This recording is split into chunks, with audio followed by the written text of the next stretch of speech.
اعوذ باللہ من الشیطان الرجیم بسم اللہ الرحمن الرحیم وبہ نستعین وہو خیر ناصر ومعین اللہم صلی علی محمد وآل محمد اللہم لعن اول ظالم ظلم حق محمد وآل محمد وآخر تابع لہ علی ذلک اللہم لعن قتلۃ الحسین واولادہ واصحابہ اللہم صلی علی محمد وآل محمد وعجل فرجہم۔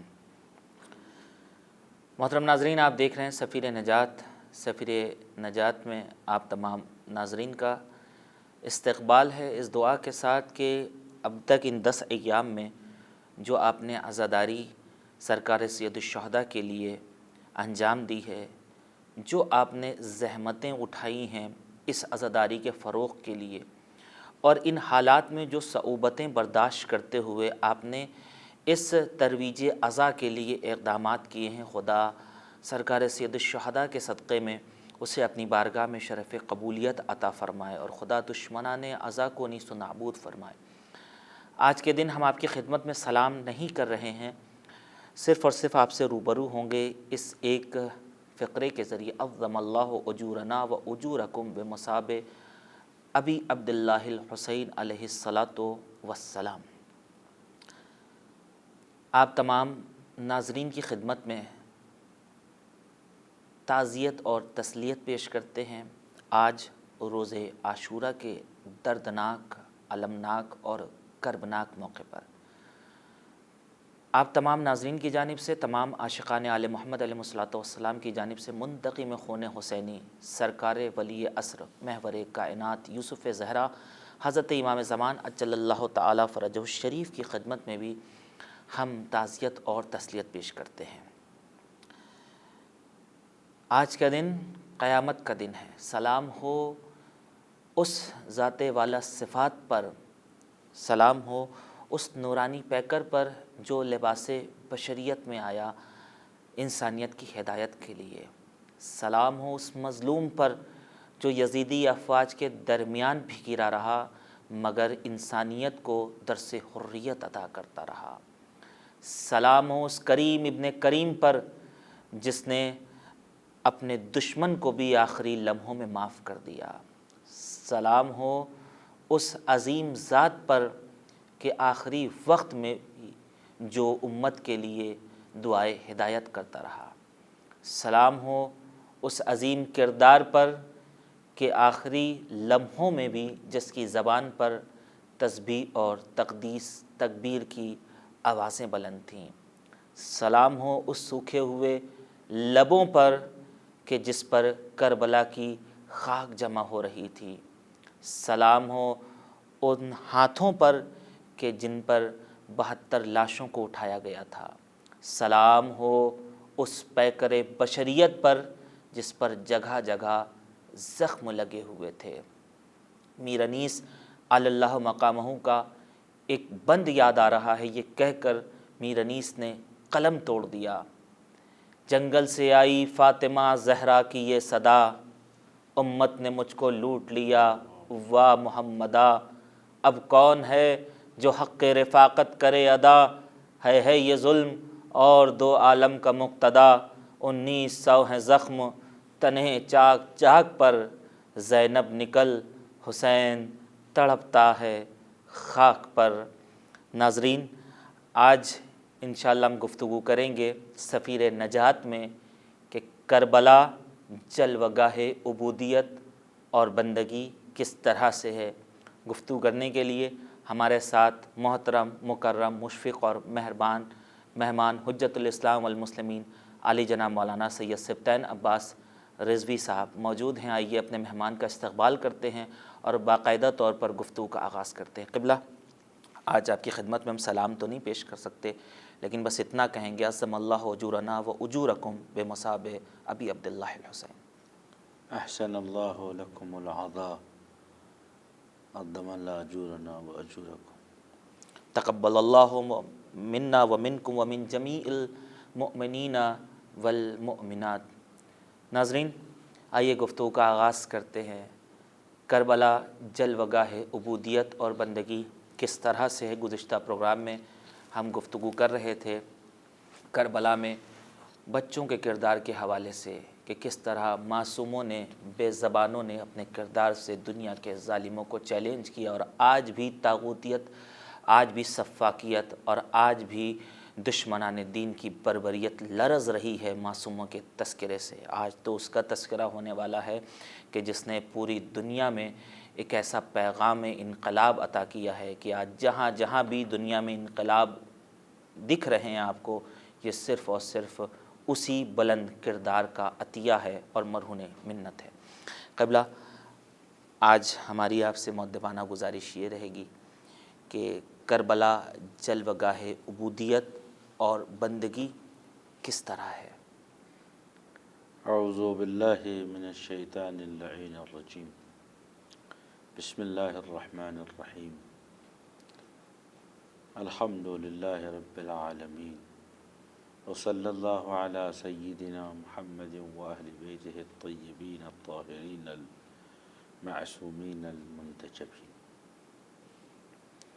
صلی اللہ علیک یا ابا عبداللہ، صلی اللہ علیک یا سید الشہداء، صلی اللہ علیک یا قتیل الابرار۔ اللہ اکبر۔ قال اللہ تعالی فی کتابہ، بسم اللہ الرحمن الرحیم، وما خلقت الجن والانس الا لیعبدونی۔ پروردگار عالم نے باشعور موجودات کی خلقت کا جو سبب بیان فرمایا ہے، خاص طور سے جنات اور انسان، چونکہ فرشتے دائماً مشغول عبادت ہیں جی، اور مورد امتحان اور مورد آزمائش نہیں ہے، لیکن انسان اور جنات یہ مورد آزمائش ہیں اور ان کے اوپر اللہ نے واجبات و تکلیفیں رکھی ہیں۔ انسانوں اور جناتوں کی خلقت کا جو سبب بیان فرمایا ہے پروردگار عالم نے، وہ یہ ہے کہ وما خلقت الجن والانس، جی، میں نے ہرگز جناتوں اور انسانوں کو پیدا نہیں کیا الا مگر اس لیے کہ لیعبدونی، تاکہ میری عبادت کر سکیں۔ اب ظاہر سی بات ہے کہ انسان کی زندگی میں، چونکہ ہم جناتوں کے سلسلے میں ہماری معلومات بہت تھوڑی ہے اور ہمارے لیے مورد بحث بھی نہیں جی، ہے، لیکن ہم چونکہ انسان ہیں لہذا ہمیں اپنی ذمہ داری اور اپنا فریضہ اور اپنا ڈیوٹی کریٹیریا معلوم ہونا چاہیے۔ تو اب جب ہم اپنے بارے میں سوچتے ہیں کہ پالنے والے تو نے ہمیں عبادت کے لیے پیدا کیا ہے، تو ایسی صورت میں بہت سی تشویش پیش آتی ہے، کیونکہ ہماری زندگی میں ایکسٹرا ورک اور کمپلسری ورک ضروری ہے، بہت ہے۔ کھانا، پینا، سونا، اس کے بعد جو ہے مثلاً تطہیر اور اپنی پاکیزگی اور دیگر امور، کسب، اچھا روزی بھی حاصل کرنی ہے، کسب معاش بھی کرنا ہے، گھر کے کام بھی انجام دینے ہیں، ضروریات زندگی کو پورا کرنا ہے۔ یہ ساری چیزیں ایسی ہیں کہ جو بظاہر عبادت سے انسان کو روکتی ہیں۔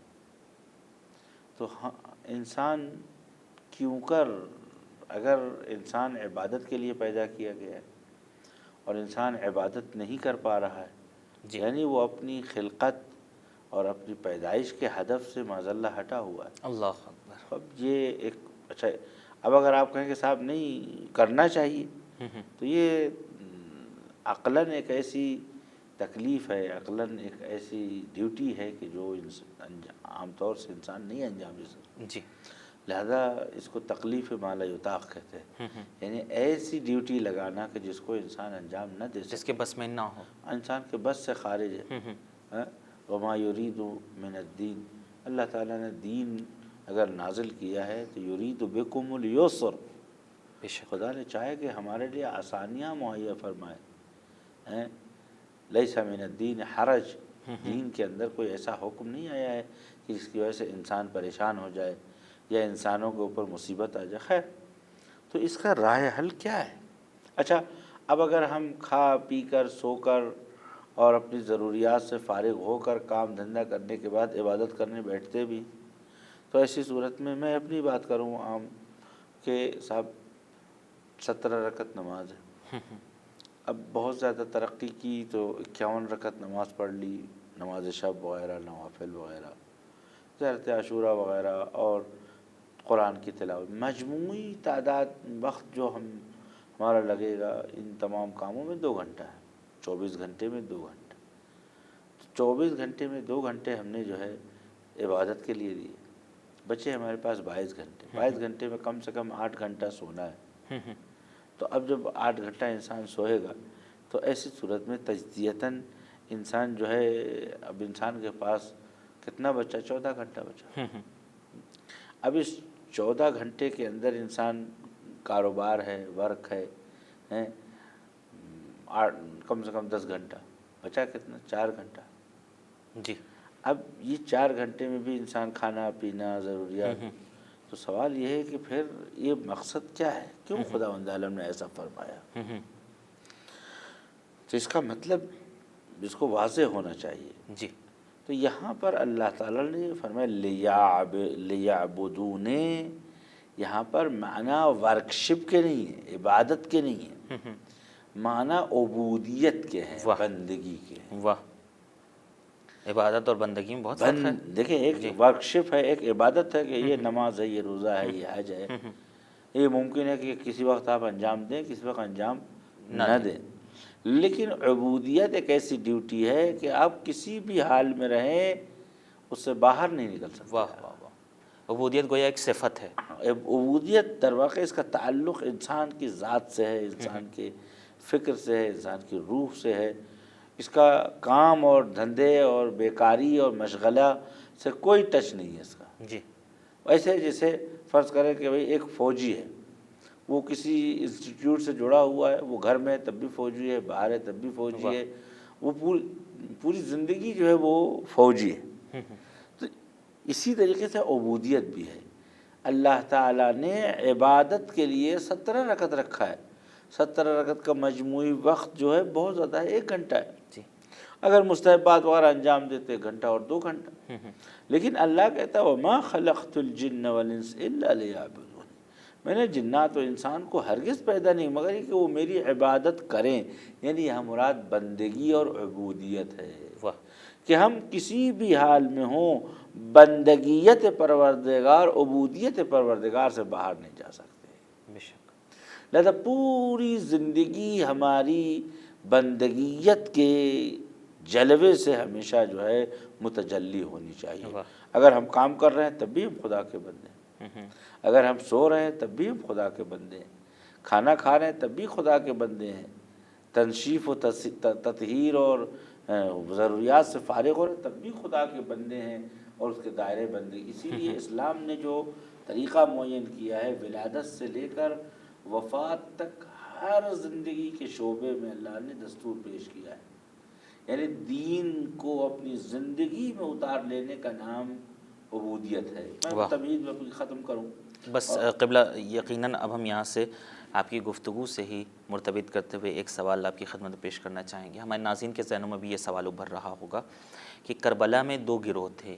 ایک طرف ظاہری عبادت کرنے والے لوگ، سجدہ کرنے والے لوگ، سر جھکانے والے لوگ تھے، لیکن امام حسین علیہ الصلوۃ والسلام اور ان کے جو رفقائے کار تھے یہ بندگی کے معراج کے اوپر پہنچے ہوئے افراد تھے. تو قبلہ ان لوگوں نے امام حسین علیہ الصلوۃ والسلام اور آپ کے رفقائے کار نے ایسے کارزار کے ماحول میں بھی کس طرح سے بندگی کا مظاہرہ کیا؟ کیونکہ اگر امام حسین علیہ الصلوۃ والسلام دیکھیں ایسا ہے کہ کچھ لوگ روٹین بن جاتی ہے، عادت. نماز سبھی پڑھتے ہیں، کچھ لوگوں کی نماز پڑھنا روٹین ہو جاتی ہے. اب چاہے اس میں معرفت ہو، اس میں جذب ہو، اس میں پروردگار کی طرف توجہ ہو، ایک روٹین ہے. لیکن کچھ لوگوں کا شوق ہے، پیشن ہے، دیوانگی ہے، اس میں غرق ہو جاتے ہیں اور ایسی نمازیں ادا کرتے ہیں کہ درد و تکلیف و علم، تلوار اور تیر و تبر ان کے اوپر اثر نہیں کرتی ہے. وہ مشغول جان ہو جاتے ہیں، مشغول خدا ہو جاتے ہیں. تو دیکھیں دونوں طرف میں فرق ہے. ایک روٹین انجام دے رہا ہے، اب چاہے وہ دکھاوے کے لیے کر رہا ہے، یا اس لیے کہ صاحب بچپنے سے عادت پڑی ہے کر رہے ہیں. جیسے داعش ہیں، طالبان ہیں، یہ بھی تو نماز پڑھتے ہیں، لیکن اس نماز کا کیا فائدہ کہ آپ ایک بے گناہ کا گلا کاٹ رہے واہ. ہیں. تو یہ روٹین، تو اس طرف جو تھے وہ بظاہر روٹین پر چلنے والے لوگ تھے، عادی ہو گئے تھے بس عادت کی بنیاد پر. جی. الا نہ ان کو خدا اس انسان کو خدا کیسے مل سکتا ہے کہ جو ولی خدا کے مقابلے میں کھڑا ہے. اس نماز کا کیا فائدہ کہ جس کو پڑھنے کے بعد آپ لشکر ابا عبداللہ یا لشکر فرزند رسول پہ حملہ کریں. لیکن ادھر آپ دیکھیں کہ قانون جو حاکم ہے وہ بندگی و عبودیت کا حاکم ہے، کہ کسی بھی حال میں یاد خدا سے غافل نہ ہونا، کسی بھی حال میں اپنی زندگی کا ہدف اور مقصد خدا کے علاوہ کسی چیز کو قرار نہ دینا، دین الہی کو زندہ رکھنا، اللہ کے بتائے ہوئے اصول کو اپنی زندگی میں اتارنا اور دوسروں تک پہنچانا، خدا کے لیے اپنی زندگی کو خطرے میں ڈال دینا. جی. ایثار، قربانی اور ہمدردی، یہ سب جو ہے بندگی کا شعبہ ہے. واہ. اگر کربلا میں آپ دیکھیں کہ اصل بندگی اپنے عروج پہ پہنچی، حتی ظاہری عبادت، جی. یہ عبادت بھی ایسی عبادت ہے کہ دنیا میں اس کی نظیر نہیں. آپ دیکھیں مورخین نے لکھا ہے کہ 9 محرم کی صبح کو ظالموں نے طبل کو جو ہے یا اس نقارے کو اوپر چوبے مار دی اور لشکر تیار ہو گئے اور وہ آمادہ حملہ تھے، کارزار کرنا چاہتے تھے. امام حسین علیہ السلام نے حضرت ابوالفضل عباس سے فرمایا کہ یا اخی یا عباس ارکب بنفسی انت، بھائی میری جان آپ پر قربان ہو، آپ سوار ہوئیے جائیے اور ان سے کہیے کہ ابا عبداللہ الحسین علیہ السلام نے یہ کہا ہے کہ کل میری زندگی کی آخری شب ہے جو آنے والی ہے، کل کا آخری دن ہے. انہو یعلم انا احب الصلاة واہ واہ. وتلاوت القرآن والرکوع والسجود. خدا جانتا ہے کہ مجھے جس چیز سے عشق ہے وہ اپنے خدا سے عبودیت اور بندگی پروردگار ہے. واہ. لہذا آج کی شب میں جنگ نہیں کرنا چاہتا، اور تم کل اگر جنگ کرنا چاہتے ہو تو کرو، لیکن آج کی شب میں عبادت کے لیے مخصوص کرتا ہوں. سبحان اللہ. آپ دیکھیں وقت بھی اگر لیا تو کہے کے لیے، عبادت کے لیے. لوگ کہتے ہیں لاؤ آج آخری شب ہے، بچوں کے ساتھ خاندان والوں کے ساتھ گزار لیا جائے. نہ، امام حسین علیہ السلام کا پورا لشکر، پورے اہل خانہ سب مشغول عبادت ہیں، اور ایسی عبادت کی کہ جس کی نظیر پوری دنیا میں روز قیامت بلکہ الالآباد اس عبادت کی کوئی نظیر نہیں ہے. آپ دیکھیں کہ اس خیمے کے حالات کیا ہیں. کسی نے امام سجاد علیہ السلام سے دریافت کیا کہ آقا آپ کی پھوپھی زینب سلام اللہ علیہا کی کیا نمازیں دوران سفر علیہ باللہ معاذ اللہ قضا ہوئی؟ استغفر اللہ. امام علیہ السلام ظاہر سی بات ہے کہ چونکہ کبھی شطور پہ تو جی. کبھی اس منزل پہ تو کبھی اس منزل پر، کبھی پانی ہے نہیں ہے، بدن میں درد ہے، تکلیف ہے، تعزیانے ہیں، بھوک ہے، پیاس ہے. ظاہر یہ فطری بات تھی. اگر ہمارے آپ جیسے لوگ ہوتے تو نماز قضا کرنے کے بہت سے مواقع فراہم تھے. اور تو کیا آپ کی پھوپھی کی نماز مجبوراً بھی ترک ہوئی ہے؟ فرمایا ما تقول یا ھذا، اللہ اکبر. وفی لیلۃ التی فی عشیۃ التی قتل ابی، جس شب میرے باپ کی شام غریبان تھی، یعنی جس روز میرے والد کو شہید کیا گیا اور پورا خاندان خاک و خون میں سویا گیا، اسی وفی ما ترکت صلاتها حتی صلت فرائضها و نوافلها. سبحان اللہ. اس وقت جس وقت خیمے لٹ رہے تھے، میری پھوپھی سلام اللہ علیہ نے اپنے نوافل و اپنے فرائض کو انجام دیا. اس کے بعد کہتے ہیں کہ وما ترکت صلاة لیلها، بی بی سلام اللہ علیہ کی نماز شب بھی ترک نہیں ہوئی، کس انداز میں نماز شب پڑھی ہوگی. یہ اس خیمے کا حال تھا. کہتے ہیں کہ شب کربلا 34 آدمی سے زائد لوگ نے توبہ کی اور ہدایت پایا اور امام علیہ السلام کی طرف آئے. ہمیں پڑھا نہیں جاتا ہمارے یہاں، لیکن کتابوں میں موجود ہے. کیوں؟ اس لیے کہ انہوں نے دیکھا کہ اس خیمے میں لہو و لعب و شرب خمر و شراب اور مشروبات اور دنیا کی کل کیا انعام ملے گا، کیا لوٹیں گے. لیکن لہم دوی، شمر ملعون یہ کہتا ہے لہم دوی کدوی النحل، اللہ، ان کے خیمے سے اس طریقے سے آواز آ رہی تھی زمزمے کی، ذکر کی، دعا کی، کہ جیسے شہد کی مکھیاں اپنے چھتے کے قریب زمزمہ کرتی ہیں، عبادت کرتی ہیں، ویسے خیام ما بین طالع و راکع و ساجد و مصل، پورا لشکر حسین علیہ السلام یا کوئی رکوع میں تھا، کوئی سجدے میں تھا، کوئی قیام کی حالت میں تھا، کوئی تلاوت کی حالت میں، کوئی راز و نیاز کی حالت میں تھا. یہ تھا عبودیت کا جلوہ. اور جب صبح نمودار، وقت ہمارا ختم ہوا جا رہا ہے، جی تقریباً جب صبح 2 منٹ نمودار ہے آپ ہوئی کے پاس. تو اس وقت ان ہنگامے دار و گیر کے اندر اذان صبح حضرت علی اکبر نے دی، نماز پڑھی گئی. اس کے بعد امام حسین علیہ السلام جنگ شروع ہوئی. اب جب ظہر آئی تو سعید و زبیر نے فرمایا کہ ابن رسول اللہ قد حان الصلاۃ حینہا، وقت نماز ہو گئے. امام نے فرمایا ذکرتنی الصلاۃ رحم اللہ، تم نے نماز کا تذکرہ کیا، مجھے یاد ہے ابھی وقت نہیں ہوا ہے. امام حسین صاحب کی نظر آسمان کی جانب تھی کہ اس وقت بھی تعلیم دے رہے ہیں عبادت کی، عبودیت کی. اس کے بعد وقت نماز جو ہوا، امام علیہ السلام نماز کے لیے کھڑے ہوئے. تمام اصحاب امام حسین اپنے اپنے اسلحے رکھ کر مشغول عبادت. اب جب امام علیہ السلام، ان ظالموں نے بجائے کہ کم سے کم ہندو کافر دوسرے لوگ احترام کرتے ہیں، مسیحی یہودی، اگر ہم نماز پڑھنے کھڑے ہوتے ہیں تو وہ لوگ فوراً کنار میں اسٹیشن پر، دہلی اسٹیشن وقت نماز ہوا، کاغذ بچھا کے نماز پڑھ رہا تھا.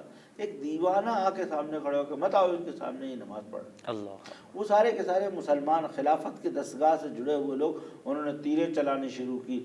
تو اب جب تیر چلنا شروع ہوا اقامت سے پہلے تو سعید زبیر آگے بڑھے، ابن رسول اللہ آپ نماز ادا کیجئے، ہم آپ کے سامنے کھڑے ہوتے ہیں. اس کے بعد نہ جانے کتنے تیر لگے ہوں گے.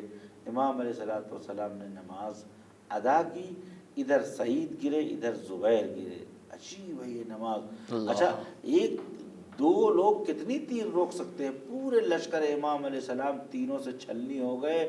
کہتے ہیں کہ والدم یتقاطر من مصلین وهم یصلون ولا ينظرون خلفا ولا یمینا. خون ان کے بدن سے فوارے جاری تھے، لیکن ان میں سے کوئی ایک بھی جو ہے اپنے ذکر اور رکوع اور عبادت سے دور نہیں تھا. یہ عبادت عصر کی وقت تھی جو امام حسین نے جماعت کے ساتھ انجام دی. ظہر کے جب عصر کا وقت آیا تو فبقیا فی المعرکہ وحیدا، امام علیہ السلام میدان جنگ میں اکیلے رہے. وقت نماز ہے، عصر کا وقت ہے. اب عصر کا وقت آپ دیکھیں، عبودیت کا جلوہ. پوری تاریخ انبیاء، تاریخ بشریت میں کوئی بھی ایسا انسان نہیں ملتا کہ جو آخری وقت امام حسین نے اپنے خدا سے کہا ہے، کسی بندے نے آج تک نہیں کہا. اور میرے خیال میں شاید کسی اور بندے کو یہ جرأت بھی نہ ہو کہ جو امام حسین علیہ السلام نے کہا. آپ دیکھیں کہ آپ کی نماز عصر کیا تھی جب آپ پشت فرس پہ تھے. تو کہتے ہیں کہ فَعَطِنَا عَلَى صَدْرِهِ، آپ کے سینے اقدس کے اوپر حرملہ ملعون نے تیر مارا. وہ تیر جا کے قلب کے مقام پر بیٹھا. اس کے بعد کسی نے گرز مارا، خولی نے سر پہ تلوار ماری، سنان بن انس نے نیزہ مارا. یہ امام حسین علیہ السلام کی اقامت تھی. کہتے ہیں فَكَبَّرَا ووقع على اللہ سرج اکبر۔ دابته۔ امام علیہ الصلوۃ والسلام اب رکوع میں جا رہے ہیں، عزیزوں اپنی زین کے اوپر منہ کے بل گرے، اور اس وقت بھی دائم الذکر عبادت تھے۔ اور عزیزوں یہ مصلی جب رکوع سے سجدے کے لیے زمین پہ آنا چاہتا ہے تو عرض کربلا جو ہے عظمت سجود امام حسین کے سامنے لرز رہی ہے۔ ان کے زیر تیغ گوید لا الہ، ان کے السجود اشروید لا الہ۔ علامہ اقبال کہتے ہیں کہ وہ کہ جو تیغ تلے لا الہ الا اللہ کا تذکرہ کرے، وہ جس کی پیشانیوں سے لا الہ الا اللہ کا عزم جنم لیتا ہے، وہ کہ جس کے سجدے سے زمین کو زلزلہ آتا ہے۔ اور عزیزو کہتے ہیں کہ اب حسین کا جو سجدہ ہے تاریخ بشریت میں ایسا سجدہ نہیں ہے۔ فوضع جبینہ علی الارض، اپنی پیشانی کو خاک پہ رکھا اور آواز دی الہی انت سیدی و مولائی و ثقتی فی وحدتی و وحشتی، میرے خدا تو میرا آقا ہے، تو میرا مولا ہے، خدا بھیڑ میں بھی میں تیرا عاشق ہوں، اور آج اگر اکیلا ہوں تو تیرا عاشق ہوں، بس لا معبود سواک رضا بقضائک و تسلیما لامرک، خدا میں راضی ہوں تجھ سے، پلنے والے تیرے ہر حکم پر حسین نے گردن خم کی ہوئی ہے۔ ابھی تو تاریخ بشریت میں بلکہ تاریخ خلق میں ایسا عظیم منظر پیش نہیں ہوا۔ زخموں سے چور ہیں، نیزوں سے چور ہیں، آنکھوں میں تیر ہے، پیشانی پہ تیر ہے، سینے پہ بھالے ہیں۔ مرحوم فیض کاشانی کہا کرتے تھے کہ زخم برتن او از ستارہا یا آسمان فزون، حسین کے بدن پہ آسمان کے ستاروں سے زیادہ زخم تھے۔ اس حالت میں سر کو اٹھایا آسمان کے جانب، فرمایا الہی انی قد وفیت بعہدی، خدا میں نے اپنا وعدہ پورا کر دیا۔ پوری تاریخ بشریت خدا کے سامنے یہ نہیں کہہ سکتی کہ میں نے اپنا حق ادا کر دیا، انی وفیت بعہدی، بس یہ حسین ہے جو خدا کے سامنے اطمینان سے کہہ سکتے ہیں۔ اس کے بعد فرمایا فَأَوْفِ بِعَہْدِكَ، یہ تیری باری ہے، تو اپنا وعدہ پورا کر۔ عزیزو اس بیچ شمر ملعون نے جبین اقدس کو دوبارہ پیشانی پہ رکھا، خنجر چلنے لگا۔ امام جعفر صادق فرماتے ہیں کہ یہ آیت اور یہ سورہ امام کے لیے نازل ہوئی ہے، اور یہ آیت اور یہ پورا مضمون حسین کے لیے ہے نازل۔ یا ایتھا النفس المطمئنۃ ارجعی الی ربک، اے نفس مطمئنہ پلٹا اپنے خدا کے جانب۔ وسيعلم الذين ظلموا أي منقلب ينقلبون ربنا تقبل منا إنك أنت السميع العليم تقبل اللہ منا ومنکم ومن جمیع المؤمنات۔ پروردگار ہمارے اور آپ کی اس خدمت کو اپنی بارگاہ میں شرف قبولیت عطا فرمائے۔ پروردگار ہم سب کو مدافعین اعضاء میں محشور کرے۔ پروردگار ہماری سزاداری کو اپنی بارگاہ میں شرف قبولیت عطا فرمائے۔ السلام علیکم یا ابا عبداللہ وعلی الارواح التی حلت بفنائک علیک منی سلام اللہ ابدا ما بقیت وبقی اللیل والنہار ولا جعلہ اللہ آخر العہد منی لزیارتکم۔ السلام علی الحسین وعلی علی بن الحسین وعلی اولاد الحسین وعلی اصحاب الحسین۔ السلام علیکم شہداء کربلا جمیعا ورحمۃ اللہ وبرکاتہ۔ ناظرین وقت تمام ہوا، دیکھنا نہ بھولیے گا سفیر نجات۔ خدا حافظ۔